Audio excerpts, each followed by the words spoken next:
আসসালামু আলাইকুম বন্ধুরা, এই মুহূর্তে আপনারা দেখতে পাচ্ছেন আমার সবজি বাগানের মধ্যে টমেটো গাছে বেশ অনেক সুন্দর টমেটো ধরে রয়েছে। আবার কিছু কিছু টমেটো পচেও গেছে।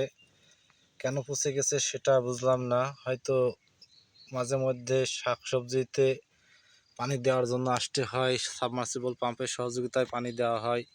এখন কোনো প্রকার আক্রমণ ছিল কিনা, তাই পচে গেছে কিনা। তবে যাই হোক, তারপরেও যথেষ্ট টমেটো রয়েছে দেখতে পাচ্ছেন।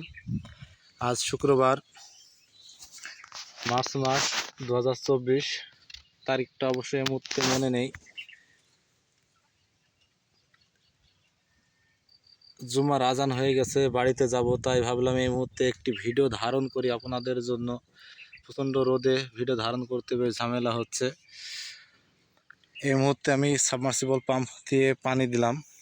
এই যে ব্যাটারি পাম্পটা পুকুরের মধ্যে রয়েছে। ভাবলাম যে সুন্দর একটা ভিডিও ধারণ করি। দেখুন, গাছে কিন্তু প্রচুর পরিমাণ টমেটো রয়েছে।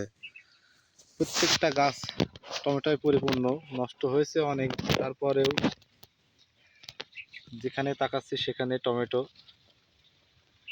তাই ভাবলাম আপনাদের একটা ছোট ভিডিও দেখাই, হয়তো অনেকে উৎসাহিত হতে পারবেন ছোটোখাটো এমন বাগান তৈরি করার জন্য।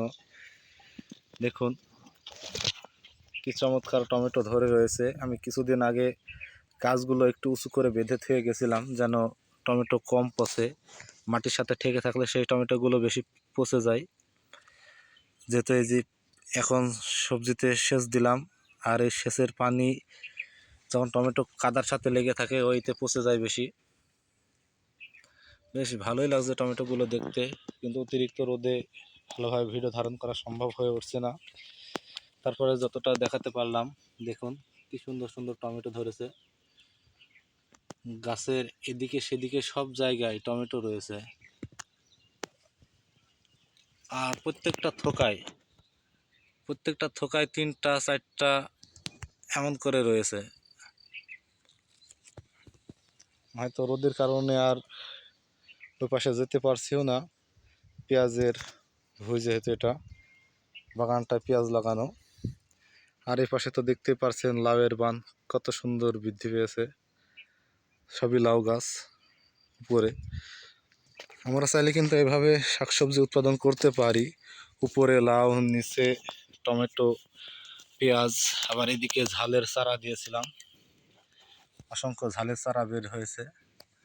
আমার বেশি ঝালের চারার প্রয়োজন মনে করি না, 150-200 হলেই হবে। তবে যা বের হয়েছে তার বেশি হবে। এখন আল্লাহ যে কয়টা রাখে। মোটামুটি সেচ দেওয়া কাজ সম্পন্ন হলো।